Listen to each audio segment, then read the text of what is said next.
और सबसे पहले डॉक्टर अर्पित जी आपके पास ही मैं आना चाहूंगी, क्योंकि एलोपैथी होम्योपैथी को लेकर के हमेशा बहस चलती रही है। जब मैं आपके बारे में पढ़ रही थी तो मुझे मालूम पड़ा कि आपके घर में भी अधिकांश ऐसे डॉक्टर्स हैं जो कि एलोपैथी से जुड़े हुए हैं, लेकिन आप एक कदम आगे बढ़ करके होम्योपैथी में जाने के पीछे की वजह क्या थी और किसने आपको प्रेरित किया? सबसे पहले मैं ये बताना चाहूंगा कि ऐसी कोई बहस एक्चुअल में है नहीं कि होम्योपैथी और एलोपैथी में कोई बहस है। एक्चुअली सभी जो भी मेडिकल साइंस के जो सिस्टम है उनके कुछ ना कुछ अपने कंसेप्ट होते हैं जिस पे वो काम करते हैं। एलोपैथी का खुद का अपना बनाया हुआ एक कंसेप्ट है, होम्योपैथी का बनाया हुआ एक कंसेप्ट है, आयुर्वेद अपने कंसेप्ट में काम करता है, यूनानी अपने कंसेप्ट में काम करता है। ऐसे हर विधा अपनी जो भी बेस्ट पॉलिसी है जो उन्होंने अपने जो विज्ञान में समाहित किया है उसके ऊपर काम करता है। तो ऐसा कोई कंसेप्ट नहीं है जिसपे विवाद हो। हाँ, कॉन्ट्रा इंडिकेशन किस बातों पे होता है, जहां पर समझने के लिए कुछ जरूरत होती है और लोग आरोप प्रत्यारोप पे आ जाते हैं, तो वो विषय मैं थोड़ा अवॉइड करूंगा, क्योंकि मेरा ऐसा कहना है कि सभी सिस्टम को अपना बेस्ट देने का हक है। और चूंकि जैसा कि आपने खुद बताया कि मेरे घर में अधिकांश डॉक्टर्स जो जुड़े हुए हैं वो एलोपैथी से हैं, तो दोस्तों ये बात सच है। मैं छत्तीसगढ़ के एक छोटा सा शहर है खैरागढ़, वहां से आया हूं और करीब मेरे घर में 19 एलोपैथिक डॉक्टर्स हैं। और ये मैं गर्व के साथ बताना चाहूंगा कि उन्हीं एलोपैथिक डॉक्टर्स की प्रेरणा के कारण कि ऐसा लगता था कि घर में कोई एक ऐसा विज्ञान आए होम्योपैथी से जो कि सुपर स्पेशलिटी लेके आए, जो कि एलोपैथी जैसा काम करे। और मुझे लगता है आपकी पूरी परिवार इस सेवा में, तो एक बार जोरदार तालियां इसके लिए जरूर होना चाहिए। डॉक्टर्स को वैसे भी धरती पे भगवान कहा जाता है और आपका पूरा परिवार इसमें लगा है। वो उनकी प्रेरणा थी कि एक कोई घर का सदस्य होम्योपैथी में जाएगा और उसमें उस होम्योपैथी को चेंज करने के लिए जो कुछ नया जो रिसर्च होना चाहिए, जो उनकी प्रेरणा थी, वो मैंने कहीं ना कहीं काम किया है उस पर। और उसी का फल है कि आज सुपर स्पेशलिटी मॉडर्न होम्योपैथी के नाम से, जो हम होम्योपैथी को भविष्य की होम्योपैथी के नाम से जो इंडिया से लॉन्च करके WHO को पहचाने के लिए जो एविडेंस बेस्ड सिस्टम बना रहे हैं, उसका फायदा दुनिया को मिल रहा है। तो निश्चित रूप से प्रेरणा घर की है और मेहनत मेरी है और आप लोगों का सबका साथ है कि इतना विश्वास मुझ पे जो जताया है मेरे पेशेंट्स ने, जिन्होंने मुझे मौका दिया है कि उन केसेस में काम करने का जहां पर होम्योपैथी में काम करना लगभग असंभव माना जाता था, तो उन्होंने अपनी जान मुझे दी। एक तरीके से जब उन्हें सबने छोड़ दिया था तो उन्होंने वो मौका दिया, और उस मौके को मैंने, कहते हैं ना, कोई चैलेंज होता है तो वो आपके लिए अपॉर्चुनिटी भी होती है, तो उसको एक्सेप्ट किया उस चैलेंज को। और कहीं ना कहीं आपकी सबके आशीर्वाद से, ईश्वर की शिफा से आज 3,500 से ज्यादा पेशेंट्स की जान बचाकर हम उनके डेटा के साथ लोगों के सामने खड़े हो पा रहे हैं। और इसलिए कहते हैं कि होम्योपैथी एक विश्वास है। नहीं, डॉक्टर चोपड़ा ये बताइए कि होम्योपैथी और मॉडर्न होम्योपैथी में क्या फर्क है? सर, बहुत ही कॉमन सा आंसर है कि होम्योपैथी का जो जन्म हुआ था वो जर्मनी में हुआ था। हम इंडिया में आयुर्वेद के लिए बात कर सकते हैं, इसी तरीके से जर्मनी में होम्योपैथी का जन्म हुआ था। डॉक्टर सैमुअल हैनीमन, जो कि खुद भी एक एलोपैथ थे, उन्होंने होम्योपैथी का आविष्कार किया था। और वो जो होम्योपैथी थी, जो कि 200-250 साल पहले की होम्योपैथी है, तो बहुत ही ज्यादा स्लो और बेसिक सिस्टम के हिसाब से लॉन्च हुई थी। और हम जो पढ़ाई करते हैं इंडिया में, जो वर्ल्ड वाइड होम्योपैथी के नाम से क्लासिकल होम्योपैथी मानी जाती है, उसमें हम जो बेसिक कंसेप्ट हैं, जिसमें 4 गोली 4 बूंद, 5 गोली 5 बूंद, 10 बूंद, 20 बूंद, इससे ज्यादा हम बात नहीं करते उन दवाइयों की मात्रा के आधार पर। और उसका जो पोटेंटाइज मोड है, उसमें हम ऐसे कह सकते हैं कि लोगों को एक या तो भ्रांति है, या हो सकता है कि ये होम्योपैथी के बारे में ज्यादा माना जाता है कि होम्योपैथी केवल बेसिक केसेस में काम करती है, कि स्किन का केस हो, हेयर का केस हो, आप इन तरीके की केसेस पे आप होम्योपैथी का ज्यादा उपयोग लें। लेकिन अगर जिस तरीके से आपका क्वेश्चन है कि क्या एक्चुअल डिफरेंस है मॉडर्न होम्योपैथी और होम्योपैथी में, तो ये वही डिफरेंस है जो लोगों को आज के डेट में होम्योपैथी से उम्मीद है कि हम कुछ ऐसा करें कि भविष्य में होम्योपैथी को उस तरीके से चेंज करें कि होम्योपैथी को हम फास्ट करें। जब होम्योपैथी सेफ सिस्टम है, सबको पता है कि होम्योपैथी सेफ सिस्टम है, इसमें साइड इफेक्ट नहीं है, तो क्यों ना हम इस सेफ सिस्टम को फास्टेस्ट सिस्टम के रूप में भी लॉन्च करें। जिस तरीके से मैंने बताया, मेरे परिवार में 19 एलोपैथिक डॉक्टर्स हैं। जब एलोपैथी फास्ट काम कर सकती है तो होम्योपैथी की दवाई सेफ होकर फास्ट काम क्यों नहीं कर सकती? उसका रीजन ये है कि जितना लिखा था हमने उतना पढ़ा, जितना रिसर्च हमें 200 साल पहले का पता था हमने उसी पे काम किया, और खुद का कुछ नया नहीं किया। उसके कारण हम आज भी होम्योपैथी को स्लो सिस्टम के रूप में मानते थे। बिल्कुल, आप लोगों को बहुत और मजा आता होगा, क्योंकि आप बात कर रहे हैं कि 19 एलोपैथी के डॉक्टर और आप होम्योपैथी के हैं, तो आप लोग की डिस्कशंस क्या होती होंगी? सर, बहुत एप्रिसिएशन मिलता है क्योंकि वो कहते हैं ना कि कहते हैं बचपन में जो बीज डाल दिया जाता है उसमें एक ही चीज कहा है कि लोगों की सेवा करना है। और चूंकि छत्तीसगढ़ से काफी लोग अठारह साहब, मनोज जिज्ञासी साहब सर, ये सभी छत्तीसगढ़ से मूल रूप से जुड़े हुए हैं। हमारे छत्तीसगढ़ में बहुत क्लियर कंसेप्ट है, बहुत मन से लोगों की सेवा करो, आप अपना काम करो, ईमानदारी से काम करो, आपको फल अपने आप मिलेगा और कुछ नया करो। तो कभी ऐसा होता है कि उन 19 से हार के कोई पेशेंट जो है वो एंड में आपके पास आता हो और आप उसे बचाते हो? सर एक्चुअली जो सुपर स्पेशलिटी मॉडर्न होम्योपैथी का जो कंसेप्ट है वो बनाए उन्हीं लोगों के लिए है जो मेडिकल साइंस की लिमिटेशंस में जो फेल केसेस हैं उन पे हम काम कर रहे हैं। तो नेचुरल तरीके से अगर 19 एलोपैथिक डॉक्टर हैं, इसका मतलब 19 सिस्टम है। उसी तरीके से सभी सिस्टम के 300 बीमारियों पे हम लोग उन बीमारियों पे ज्यादा फोकस कर रहे हैं जो कि मेडिकल साइंस की लाइलाज अवस्था और में हमारे पास इसीलिए कहते भी, आपने जिक्र किया छत्तीसगढ़ के लोगों का, कहते भी है कि छत्तीसगढ़िया सबले सबसे बढ़िया। बढ़िया। हमारे साथ मनदीप जी भी है, मैं आपके पास आ रही हूँ प्रश्न लेकर के, लेकिन आचार्य प्रमोद कृष्णम हमें नजर आ रहे हैं, कल के धाम के पीठाधीश्वर। तो एक बार जोरदार तालियां आचार्य प्रमोद कृष्णम के लिए। और अब डॉक्टर मनदीप आपके पास आते हुए, कहते हैं कि ईश्वर ने जो सबसे खूबसूरत चीज इंसान को दी है वो है आंखें। और आंखों से लोग सपने देखते हैं, सपना वो भी देखता है जिनकी आंखें नहीं होती। लेकिन अगर किसी की आंखों की रोशनी चली जाए तो मन में कई सारे सवाल होते हैं, क्या करे क्या ना करे। व्यक्ति को क्या करना चाहिए? क्या ऑपरेशन में जाना चाहिए या फिर आयुर्वेदिक इलाज? आपका मत क्या है और आप अपने एक्सपीरियंस से दर्शकों को क्या बताना चाहेंगे? Thank you Priya. Hello Jimmy ji, I am a big fan of yours. Thank you so much. देखिए, सबसे पहले फर्स्ट प्रायोरिटी मुझे लगता है कि आयुर्वेद को इसलिए देनी चाहिए कि आप बिना किसी साइड इफेक्ट के, बिना किसी प्रॉब्लम्स के साथ, सेफ दवाइयों के साथ आगे बढ़ सकते हैं। इफ इट इज क्रॉनिक, अगर आपको कोई क्रॉनिक है या ट्रॉमिक है, एक्सीडेंटल केस है या फिर इंस्टेंट आपको कोई ट्रीटमेंट की जरूरत है, तो हाँ, allopathic surgery is required. But अगर जो कॉमन प्रॉब्लम्स है, जैसे विजन लॉस है, या आपको किसी बीमारी की शुरुआत हुई है, जैसे मोतियाबिंद की बात करूं मैं, या बहुत सारी डिजीजेस ऐसी हैं जिसका मॉडर्न साइंस में ट्रीटमेंट है भी नहीं, जैसे आंखों की नसों का सूखना, जो डायबिटीज आज की डेट में इंडिया जो है वो कैपिटल बन गया है, डायबिटिक कैपिटल। डायबिटीज की वजह से जो आंखें कमजोर हो रही हैं लोगों की, जो आंखों की रोशनी जा रही है, उसमें मॉडर्न साइंस में बहुत अच्छे ट्रीटमेंट्स नहीं है। तो ऐसी जगह पे आयुर्वेद काम करता है सेफली और विजन को भी वापस लाता है और आगे आपकी विजन बची रहे उस पर भी काम करता है। सबसे बड़ा प्रॉब्लम जो आज की डेट में आ रहा है वो मैंने देखा है छोटे बच्चों में, जस्ट बिकॉज ऑफ जो डिजिटल स्क्रीन टाइम बढ़ गया है बच्चों का, लॉट ऑफ मोबाइल यूज सबका। इवन इफ यू सी कि आज की डेट में आईटी में भी स्क्रीन यूज बहुत हो गया है, या हम सबकी डेली लाइफ में जो है मोबाइल का यूज बहुत हो गया है। इसकी वजह से आंखें बहुत कमजोर हो रही हैं, इस पर कोई बात नहीं करता। लेकिन I have seen from last 10 years में जो बच्चे कभी नहीं आते थे, पिछले 2-3 साल में कोविड के बाद वो बहुत सारे बच्चों को आंखों में प्रॉब्लम्स आई। स्कूल में जब वो जाते हैं तो वहां भी डिजिटली हर चीज में स्क्रीन्स आ गए हैं। तो ऐसे टाइम पे जब बच्चों की नजर कम होती है और उनको चश्मा दे दिया जाता है कि चश्मा लगा लो, और 18 साल तक आपको चश्मा लगाना पड़ेगा, उसके बाद देखेंगे कि आपको लेजिक सर्जरी हो सकती है, अगर आपका रेटिना ठीक है, कॉर्निया ठीक है तो ही सर्जरी हो सकती है, अदरवाइज आपको मोटा चश्मा लगाना पड़ेगा। तो ऐसी जगह आयुर्वेद का रोल आ जाता है।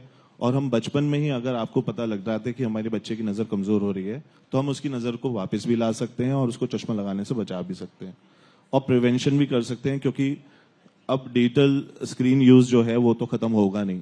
तो प्रिवेंशन कैसे करें, अपनी आंखों को कैसे बचाएं, तो वहां पे आयुर्वेद का काम शुरू हो जाता है और उसको ही हम जो लोगों की नजर कमजोर हो रही होती है उसको हम बचाते हैं।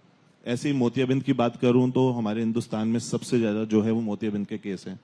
एंड जो पहले 60 से 65 साल की उम्र में मोतियाबिंद होता था, अब उसकी एज वो है वो 50 years से ही स्टार्ट हो गई है। तो ऐसे केसेस में अगर आपको कैटरेक्ट बन रहा है तो हम उसको दवाइयों से खत्म कर सकते हैं, आपको किसी सर्जरी की जरूरत नहीं है। सेकंड, काला पानी, जिसकी वजह से करीब 40 लाख लोग हर साल ब्लाइंड हो रहे हैं हिंदुस्तान में, उसके बारे में कोई बात नहीं करता। तो उसमें जो नसें सूखती हैं हम उसको बचाते हैं दवाइयों से। और डायबिटीज का तो मैंने आपको बताया है कि डायबिटीज की वजह से तो लोगों की नजर जा ही रही है। तो ऐसे टाइम में आयुर्वेद काम आता है और आयुर्वेद से हम रोशनी बचा भी सकते हैं और लाखों पेशेंट्स को हमने देखा भी है। सिर्फ इंडिया में नहीं, from all over the world patients हमारे पास आते हैं और इलाज लेते हैं। तो डॉक्टर साहब, एक जनरल सवाल है कि हमारी जो मेरा अगला प्रश्न था वो उसका उत्तर तो आपने दे ही दिया, बट एक जनरल है, जैसे जिस तरीके से हम बात कर रहे हैं, डिजिटल स्क्रीन टाइम बढ़ गया है, तो क्या ऐसी सावधानियां हैं जो हमें बरतनी चाहिए जिससे कि आंखें जो हैं वो स्वस्थ रहें और ऐसी नौबत ना आए आगे जाके, या उसे कम से कम थोड़ा तो टाला जा सके? देखिए, दो तरीके हैं। फर्स्ट, कि अगर हमारा स्क्रीन टाइम ज्यादा है तो हमें गैप्स लेने बहुत इंपॉर्टेंट है।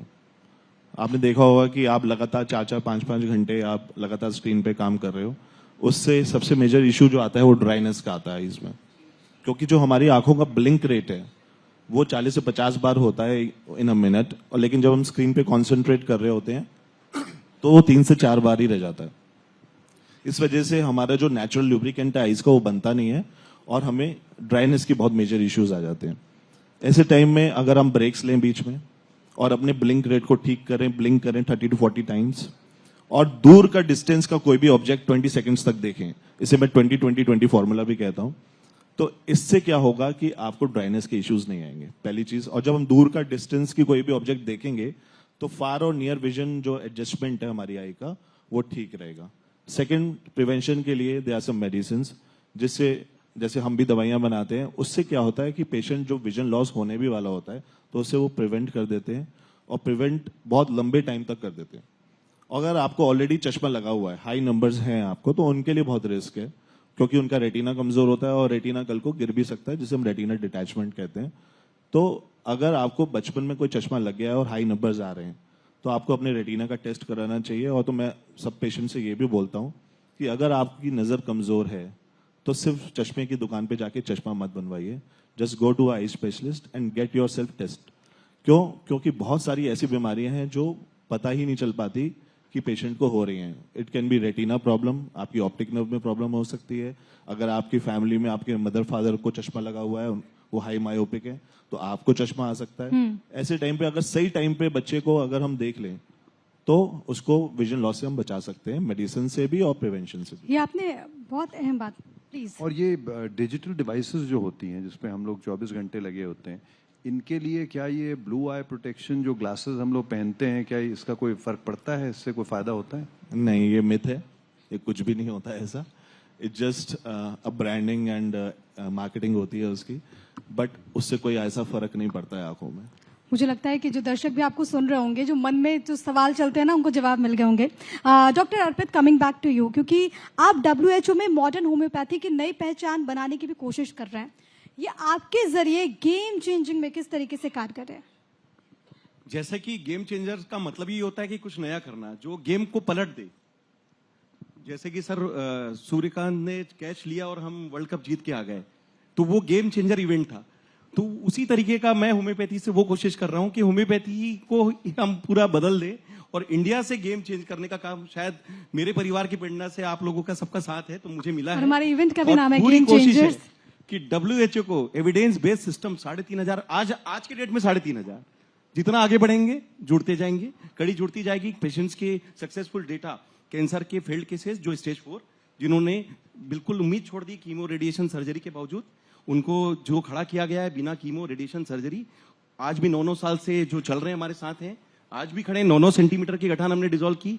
किडनी फेलियर के वो पेशेंट जो 21 क्रिएटिनिन में डायलिसिस या ट्रांसप्लांट पे चले गए थे, एक तरीके से बिना डायलिसिस ट्रांसप्लांट के आज भी वो खड़े हैं, अपना स्वस्थ जीवन जी रहे हैं। सर्जिकल ऐसे केसेस जो ब्रेन ट्यूमर, बच्चेदानी में गठान, छाती में गठाने, जिनको सर्जिकल में एक तरीके से आपकी चीजों को उड़ाना पड़ता है, हटाना पड़ता है, हमने बिना चीज गंवाए उन चीजों को, ट्यूमर्स को डिसॉल्व किया, तो आपकी चीज भी बच गई और आपकी बीमारी भी खत्म हुई। तो ऐसे पेशेंट्स का डेटा जब कोई देखता है तो निश्चित रूप से उसका कॉन्फिडेंस बढ़ता है कि क्या ऐसा सिस्टम आ सकता है जो इस तरीके का रिसर्च लेके आएगा जो WHO को देने लायक भी बन सकता है। तो जब ये काम हमने स्टार्ट किया था तब हो सकता है कि वो बहुत छोटे लेवल पे मुझे समझ में आता था, पर जिस तरीके से इंपैक्ट दिखता गया, लोगों का परिवार बचता गया, जो लोग ठीक होते हैं कहीं ना कहीं सर वो आगे बढ़ते हैं, उनका परिवार चलता है। जब सबने उसको छोड़ दिया है वो ईश्वर को याद करता है और ईश्वर शायद वो शिफा अगर हमारे हाथ से देकर उनको बचाने में, अगर किसी की जान बचाने में मेहनत कराता है, तो वो 3,500 पेशेंट का जो मेरा विश्वास है वो इंडिया के लिए आज के लिए काफी कॉन्फिडेंटली हम WHO को देने के लिए तैयारी जो कर रहे हैं उसमें साथ देगा। और मैं आपके चैनल से बार बार मैं लगभग जिज्ञासी सर को, जेसी सर को, अकबर, हम पिछले 1.5 साल से हम लोग इसी बात पे मेहनत कर रहे हैं कि हम इस डेटा को किसी भी तरीके से इंडियन गवर्नमेंट और तक ये पहुंचाएं। पहल भी आपकी सराहनीय है, क्योंकि वक्त की थोड़ी कमी है। तो आखिरी प्रश्न मंदी बसु से जिमी। मॉडर्न होम्योपैथी जिसकी हम लोग अभी बात कर रहे हैं, इसमें किस किस तरह की बीमारियां ठीक सर की वही हैं? केसेस जो मेडिकल साइंस में फेल्ड केसेस, उसमें सबसे ज्यादा काम हो रहा है क्योंकि सुपर स्पेशलिटी है। तो modern homeopathy it's a kind of super speciality in homeopathy which we are calling as modern homeopathy as of now, जो हमने नाम दिया है। तो इसमें हम कैंसर के स्टेज 4 जो सब जगह से छोड़ दिए गए हैं उस पे काम कर रहे हैं। किडनी फेल, जैसा कि मैंने अभी थोड़ी देर पहले एक एग्जांपल बताया कि क्रिएटिनिन के ऐसे केसेस जो 21 तक पहुंच गए, उनको हमने बिना ट्रांसप्लांट के और बिना डायलिसिस के खड़ा किया है। सर्जिकल केसेस जिसमें सही मायनों में सर्जरी बताई गई है या इस बात की कोई गारंटी नहीं है कि सर्जरी करने के बावजूद भी ये वापस नहीं हो सकता, उनको बीमारियों को इलाज में कभी भी ठीक नहीं किया जा सकता, ऐसा बोला गया है। होम्योपैथी के होम्योपैथी पास सभी सवाल का जवाब भी है और दिया गया है। सभी मर्ज की दवा भी है। आपके पास आते हुए मनदीप, और ये आखिरी सवाल है मेरा, आपकी कंपनी आंखों के लिए आई ड्रॉप भी बनाती है, कितना कारगर है ये और कितने मरीज अभी तक ठीक हुए? इस कंपनी को एस्टेब्लिश हुए 45 इयर्स हो चुके हैं। मेरे फादर डॉक्टर महेंद्र सिंह बासु ने ये कंपनी स्टार्ट की थी। रिसर्च भी, आइसोटिन आई ड्रॉप का रिसर्च भी उन्होंने किया था। एंड 1983 में हमने इसे रजिस्टर कराया और उसके बाद पेटेंट्स लिए एंड WTO पेटेंट्स लिए। देन फिर क्लिनिकल ट्रायल्स कराए इसके। और आज की डेट में मुझे कैसे खुशी होती है कि कैटरेक्ट में ICMR से के थ्रू हमने जो क्लिनिकल ट्रायल्स कराए वो बहुत सक्सेसफुल हुए मोतियाबिंद की बीमारी में। फिर इस कंपनी को हमने WHO GMP सर्टिफाइड कराया, जो आयुर्वेद में बहुत कम ऐसी कंपनी है जिनको मिला हुआ है। और स्पेशली जो हमारी आई ड्रॉप है उसको COPP मिला CDSCO हेल्थ मिनिस्ट्री से, जिसको WHO GMP के लिए जो एक्सपोर्ट्स हम करते हैं ऑल ओवर द वर्ल्ड, उसके लिए जो जरूरत नॉर्म्स होते हैं उसको हमने पूरा किया। और आज की डेट में हम करीब 8 से 9 कंट्रीज हैं जिसमें एक्सपोर्ट कर रहे हैं। And we are planning to open a market in Europe and America. अभी कुछ प्रोडक्ट्स हमारी कंपनी के ऐसे हैं जो FDA अप्रूव्ड हो चुके हैं US में, and we start selling there also. तो सपना जो था हमारा जब हमने कंपनी बनाई थी और जब रिसर्च किया था मेरे फादर ने, कि अंधता को मुक्त करना है इस दुनिया से। एंड जो विजन और मिशन वो लेके चले थे उसको हम आगे बढ़ा रहे हैं। और अच्छी बात यह है कि पूरे इंडिया में हर जगह अवेलेबिलिटी है हमारे ड्रॉप की। And now we are into hospitals also. पिछले 40 साल से बरेली में एक हॉस्पिटल चल रहा था डॉक्टर बासु आई हॉस्पिटल के नाम से, और पिछले 3 साल से दिल्ली में भी we have a hospital doctor Basu eye hospital के नाम से। And expansion plan is to open more 5 hospitals in metro cities. Next plan is to open it Mumbai, और फिर बैंगलोर जाएंगे एंड आगे फिर बढ़ेंगे। तो 5 और हॉस्पिटल खोलने का प्लान है। और आगे अगर हम बात करें बाहर की कंट्रीज की, तो थाईलैंड, लाओस, वियतनाम, कंबोडिया। सो कंबोडिया में ऑलरेडी एक सेंटर हम खोल चुके हैं जो आइसोटिन के नाम से, आइसोटिन केयर के नाम से चल रहा है। तो वहाँ के लोग भी इसका फायदा ले रहे हैं, अपनी आंखों को हमारी बचा तरफ रहे से हैं। आपको शुभकामनाएं, best Vishesh. Thank you so much. Thank आप you. दोनों का बहुत बहुत धन्यवाद।